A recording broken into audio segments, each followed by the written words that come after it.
We're making headway in our overview of the universe. We've now looked at the various denizens, planets, stars, galaxies and so on, and how they've spread about, uniformly on large scales, but lumpy on small scales. And we've also looked at the basic stuff from which they're made: atomic and dark matter, light and neutrinos, and dark energy. In this lecture, I want to give an overview of the history of the universe, starting with the Big Bang and ending way in the future.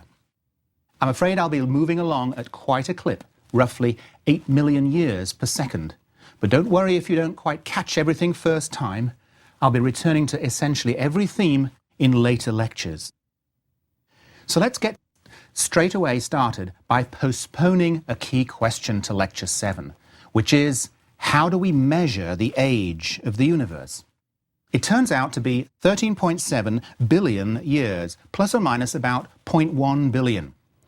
Now, to humans, this is a huge span of time. It's 3 times the age of the Earth. It's 50,000 times older than Homo sapiens, and it's 1 million times older than all of recorded human history. It's difficult to conceive of such a span of time, but here's one approach that provides a human terrestrial perspective on cosmic history. At the top of a 4-story building sits the Big Bang, while at the bottom is the present time. Here you can see some key events and periods: the first stars, the first galaxies, the formation of the Earth, the emergence of simple and complex cells, the first multi-celled creatures, and so on. Now, to get to humans, you really need to zoom in on that lower part. The lowest 4 inches contains dinosaurs and mammals. The lowest 1 millimeter contains all of the genus Homo. The lowest 10 microns, that's the size of a human cell, contains all of recorded human history. And finally, the lowest 100 nanometers is a century of time, roughly a human lifespan. So we need this nested zoom to bring our own brief lives into the story. But in these lectures, we want to look at cosmic history not through human eyes, but in a sense through nature's eyes. And so we need to adopt a different perspective, one which zooms in on the beginning, not the end, for the simple reason that cosmic change occurs incredibly fast near the beginning. And after that, it slows down, so that by today, we live in an old, very slowly changing universe. So this diagram gives our new perspective by plotting time on an exponential axis, starting at the Big Bang. This bar represents a factor of 1,000 in time. We go from 1 million years to 1,000 years to 1 year, and continuing to a second, to 1,000th of a second, 1,000,000th of a second. And I've sort of broken the axis just before a microsecond and simply put the Big Bang at the end. Now, I've identified 10 important stages that we'll focus on.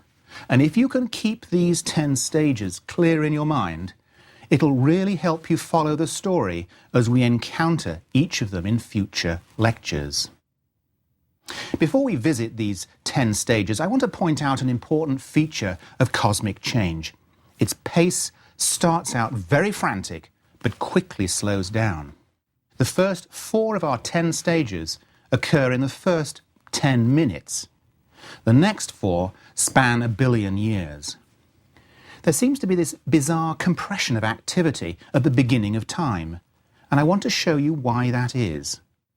Actually, the reason is pretty simple. The universe begins its life exceedingly dense and hot, but as it expands, its density and temperature both drop, initially very quickly, but then more slowly. This graph shows how the temperature drops as the universe expands. Mathematically, temperature is proportional to 1 over the cosmic size. So if we go backwards, When the universe was 10 times smaller, it was 10 times hotter.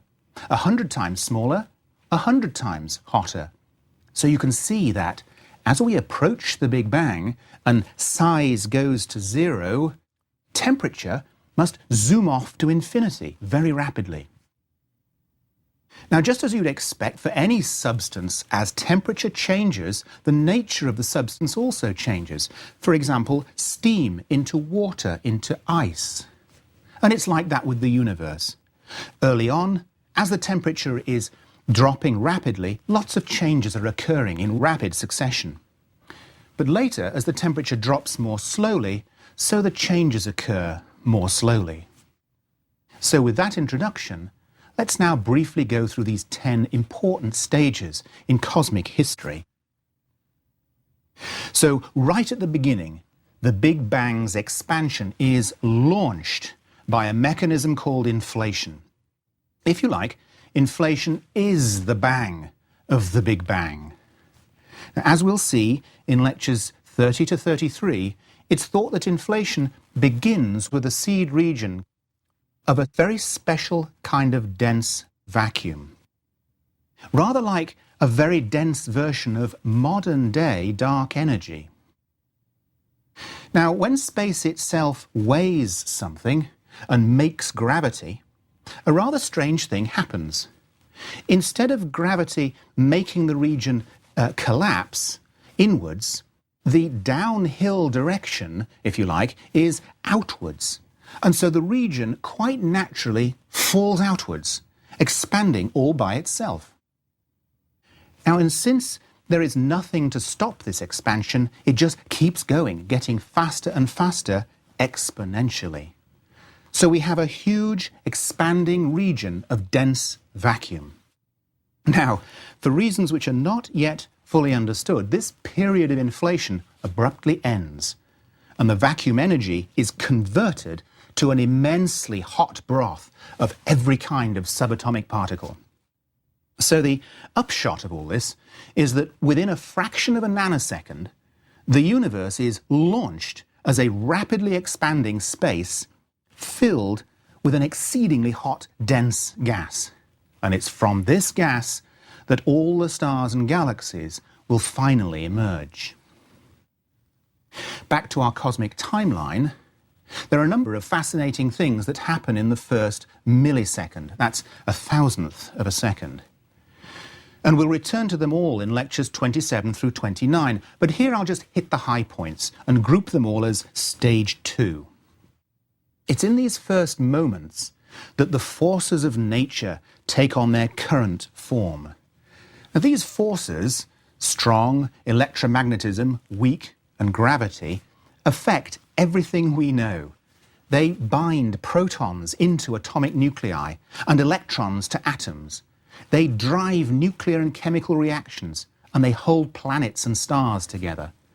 They are the agents of change and energy release in the universe. Now, unless you're familiar with modern particle physics, you may not realize that these 4 great forces of nature actually change their character in places of high temperature. Now, although these changes are imperceptible at millions or even billions of degrees, in the amazingly higher temperatures of the early universe, these forces were radically different. And in fact, at the earliest time, they were joined as a single force. So as this diagram shows, as the temperature dropped, the character of each force emerged separately. And so by about 1/10 of a nanosecond, as the temperature dropped below 1,000,000 billion, that's 10 to the 15 degrees, the final separation of the weak and electromagnetic force was complete. And from that moment onwards until today, those forces, which are so crucial to everything we know, have remained essentially unchanged. Now, in addition to the birth of the forces, these early moments also saw the birth of atomic matter, the stuff we're made from. Initially, the universe was filled with just quarks, photons, electrons, and neutrinos. It was way too hot for composite particles like protons. They were just bashed apart in the energy of all the collisions. But by about 10 microseconds, the temperature dropped sufficiently for quarks to remain bound together in groups of 3 to make protons, antiprotons, neutrons, and antineutrons. And if we adopt the sort of geological style naming convention, then as the quarks were converted into protons, the universe passed from what we call the quark era to the hadron era, where hadron is just a fancy term for protons and neutrons. Well, continuing on, at about 100 microseconds, the temperature dropped below another critical threshold when almost all the protons and neutrons were annihilated by antiprotons and antineutrons.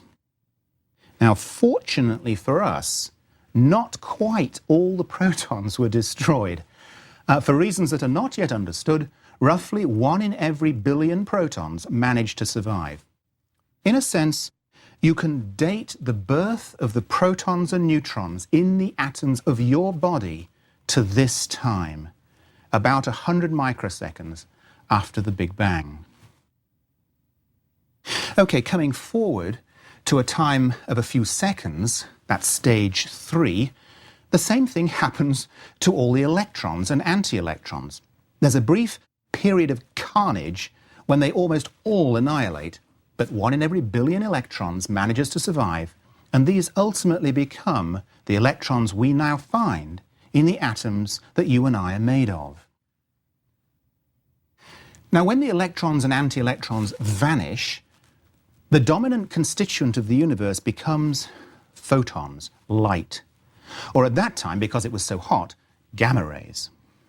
Going back to our naming terms, we've just left the lepton era, where lepton is for lightweight particles like electrons, and we've now entered the radiation era, where light is dominant. The radiation era lasts for nearly 60,000 years before handing over to the matter era. Now, at this point, you may be feeling a little uneasy. 1 second seems just too short a time for so much to happen. It seems almost absurd. The reason of this, the resolution of this worry is, I think, both simple and yet profound. It's difficult to think of things that happen in times much shorter than a second, for the simple reason that thinking itself, having a thought, takes about 1 second. But for a thought to occur, billions upon billions of things must happen. Let's return to our atom's eye view from last lecture, where we imagined atoms to be the size of marbles. So with that perspective, our brain is twice the size of the Earth, and neurons are thousands of miles long.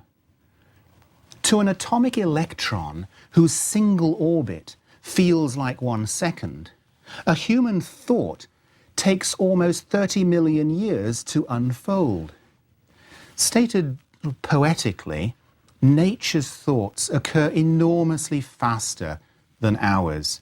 To nature, that first cosmic second feels like an eternity, and in it there is time enough for many eras to pass.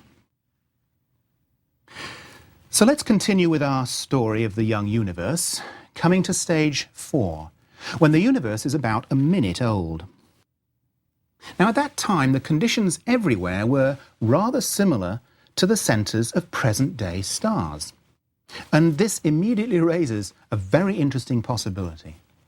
As you may know, it is at the centres of stars that temperatures are high enough to drive nuclear reactions. The sun shines, for example, because in its core, hydrogen is being converted into helium. So could something similar happen in the young universe? And the answer is yes, it does. As we'll see in Lecture 25, between 1 and 3 minutes after the Big Bang, conditions were just right for hydrogen fusion. And during that brief time, the universe underwent a stunningly powerful burst of nuclear fusion that converted 1/4 of the cosmic hydrogen into helium. Now, when you do the calculations properly, it predicts a final product of 25% helium and 75% hydrogen. And amazingly, wherever you look in the universe, that is basically the composition you find. 25% helium and 75% hydrogen. This is a fabulous confirmation of our understanding of the 3-minute-old universe. Now, at this point, the pace really slows down. Not much happens for thousands upon thousands of years. The temperature steadily drops. After a year, it's down to 3 million degrees. After 10,000 years, it's down to 20,000 degrees. But this is still way too hot to form atoms, and so the gas is ionized. Just protons, photons, electrons, and helium nuclei zooming around, bashing into each other. As the universe expands, it also gets more dilute. For example, after about 10 years, the gas is then already thinner than the best man-made vacuums on Earth, about 100 billion times thinner than the air we breathe. Throughout this time, the primary quality of the universe is its enormous brightness. Photons of light outnumber protons and electrons 1 billion to 1. And it's not just that they're more numerous. If we divide their energy by c squared, the speed of light squared, we find that light actually weighs more than the matter. That's why this is called the radiation era. But remember from last lecture, as the universe expands, the density of radiation drops more rapidly than the density of matter. And so there comes a time, around 60,000 years after the Big Bang, when these two densities are equal. And from then on, matter's density is dominant, and we enter the matter era. Now, this transition from a universe dominated by radiation to a universe dominated by matter leads to a number of interesting things. But here, I'm going to use it to introduce the universe's expansion history, how the universe's size and expansion speed depend on time. See, as the universe expands, the gravity of all the matter and radiation pull back, causing the expansion to slow down. This graph shows, up the y-axis, the speed at which any two parts in the universe separate from each other relative to their separation speed today. As the universe expands, we move to the right from the left, and as usual, both axes are exponential. So you can see that the expansion speed was much faster in the past. And for most of cosmic history, the expansion speed has been slowing down. You can also see how the rate of slowdown, the deceleration, changes as we pass from the radiation era to the matter era. The line is steeper in the radiation era. Later on, as we move into the dark energy era, look how the expansion speed stops slowing down and starts speeding up. That's the famous accelerating expansion caused by dark energy. Here's a more well-known diagram that plots the actual separation between 2 points, rather than the separation speed. Again, starting at the Big Bang on the left, but this time with simple linear, not exponential axes. It's a classic graph that we'll meet a number of times in the course, and I'm calling it S of t. You can think of it as how the size of the universe, S, depends on time, t. And we'll look at why it has just the shape that it does in lectures 11 and 12. Okay, back to our timeline. Between stages 5 at 60,000 years and 6 at 400,000 years is a particularly beautiful time in the universe, because the temperature drops from 10,000 degrees, which is blue hot, to about 3,000 degrees, which is red hot. So the color of the light in the universe slips slowly through a rainbow sequence, from blue to green to yellow to orange to red. It's a really quite wonderful spectacle, and we'll look at that in more detail in lecture 14.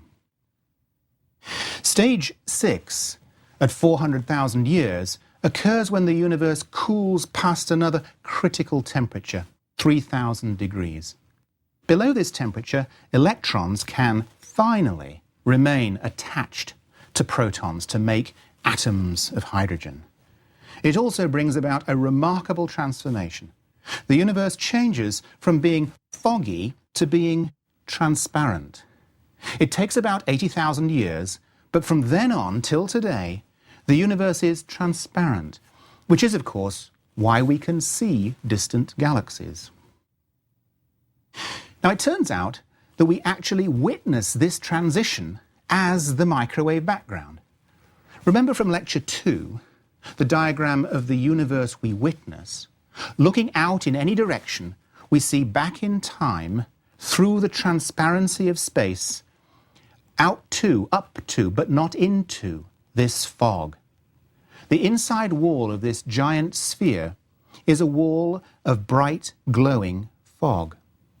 Now, the light waves from this fog are stretched by cosmic expansion as they come to us, and they arrive as much longer microwaves. They're the famous microwave background. It gives us a direct picture of the universe when it was only 400,000 years old. Now, one of the most important qualities of the microwave background can be seen in this famous all-sky image. It is slightly patchy. And this brings us to the very important topic of lumpiness or roughness in the universe. For reasons we'll get to in lecture 32, the seeds of cosmic lumpiness go right back to inflation, when tiny variations in the density were spread throughout the expanding universe.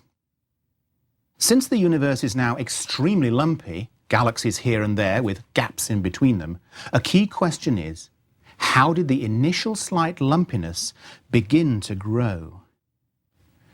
Obviously, we'll look at this in later lectures, but basically, lumpiness in dark matter was able to grow from 60,000 years onwards.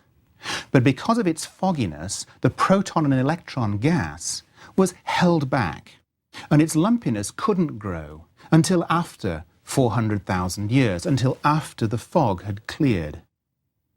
Now, during that interval, the conditions were right for a delightful phenomenon. The universe was filled with sound waves. The combination of a brilliant light trapped by a foggy gas behaves just like a lightweight, high-pressure gas. And when this gas permeates a clumpy distribution of dark matter, it responds by falling into and bouncing out of the clumps of dark matter. And these oscillations are sound waves. In a very real sense, the whole universe behaves like a multi-piped organ. In lectures 15 and 16, I'll be playing you the sound that these cosmic organ pipes made and showing you how cosmologists have used the nature of the sound to measure quite accurately many important properties of the universe. Well, continuing the story, after the fog clears, we enter a quieter, cooler period where the temperature steadily drops. It passes human body temperature after about 15 million years. At this point, although everywhere continues to expand, the expansion of slightly denser regions is a little bit slower than everywhere else, so the overall lumpiness continues to grow. After about 100 million years, stage 7 on our sequence, these denser regions finally halt their expansion, turn around and begin to collapse inwards. Once the collapse gets going, it proceeds quite rapidly, and by about 200 million years, sprinkled across the entire universe are collapsing pockets of dark matter and atomic matter. And it's in the centers of these that the universe's first stars are born. These first stars are huge by today's standards, and they shine like beacons and they bring to a close that long 200 million year period of darkness. And for the first time, they light up the sky like thousands of brilliant jewels. Quite a wonderful transition. Now, these first stars have brief million-year lives, which end when the star dies in a gargantuan explosion. It's a supernova explosion. And the star's spilled guts spread out and carry newly made chemical elements out into the otherwise pristine environment. This process of element enrichment by successive generations of stars has continued even to the present time, so that by now, 2% roughly of all the atoms in galaxies are of elements heavier than the original hydrogen and helium. And I'll be telling the story of this, what's called stellar nucleosynthesis, in lectures 23 and 24. And of course, it's really the story of how the atoms that ended up in you and me were actually made. Okay, from this point onwards, a primary theme for the universe is the growth of ever larger structures in a hierarchical process, meaning small things gather to make bigger things, which in turn gather to make yet bigger things. So by stage 8 in our sequence, around 1 billion years, the first groups of stars have gathered to form galaxy building blocks. And finally, these are actually visible to us in the Hubble telescope's deepest images. This whole period of galaxy formation is really fabulously active compared to today's rather sedate universe. New stars are being born, massive stars are exploding. It's really quite a fabulous fireworks display. And it's captured, I think, quite nicely in this artist's impression. We're rapidly approaching today's universe, but let's pause about 5 billion years ago to notice several interesting things that I've loosely gathered together under stage 9. So about this time, galaxies began to mature into the kind that we see around us today, like this nice-looking spiral, which we're seeing at a look-back time of 5 billion years in the Hubble ultra-deep field.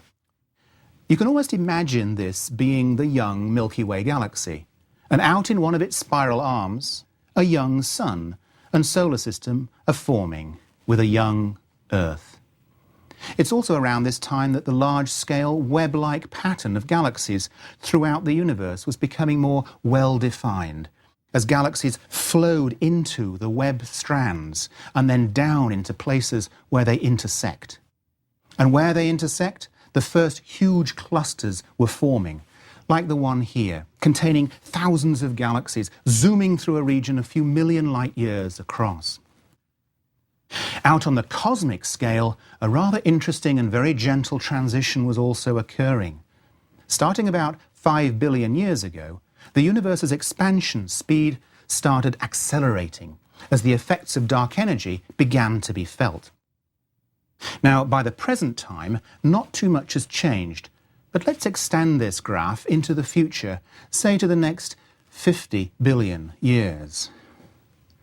You can really see the effect of dark energy driving an exponential expansion, such that the separation between galaxies doubles roughly every 10 billion years. So as the billions of years will go by, we will live in an ever lonelier universe. Our own galaxy will merge with a few neighboring galaxies to make a huge ball of stars, but otherwise, all other galaxies will get further and further away from us. In fact, as each galaxy's expansion speed away from us passes through light speed, it'll become forever invisible to us. And no matter how powerful our telescopes might be, we'd still see none of them. So 100 billion years from now, 100 billion years from now, our visible universe will contain only our galactic ball of stars. No Andromeda galaxy, no other visible galaxies, no visible microwave background. Everything will have been pushed beyond what is called an event horizon, a profoundly inscrutable boundary of invisibility. Now, an optimistic way to look at this potentially depressing future is that we're lucky to be alive relatively early in the life of the universe, when there is a rich cosmic history still visible to us. I've mentioned already how 20 years ago much of what's in these lectures wasn't known. Amusingly, 100 billion years from now, very little of what's in these lectures will be known either. As I said in the first lecture, now is an ideal time, both culturally and cosmically, to learn cosmology.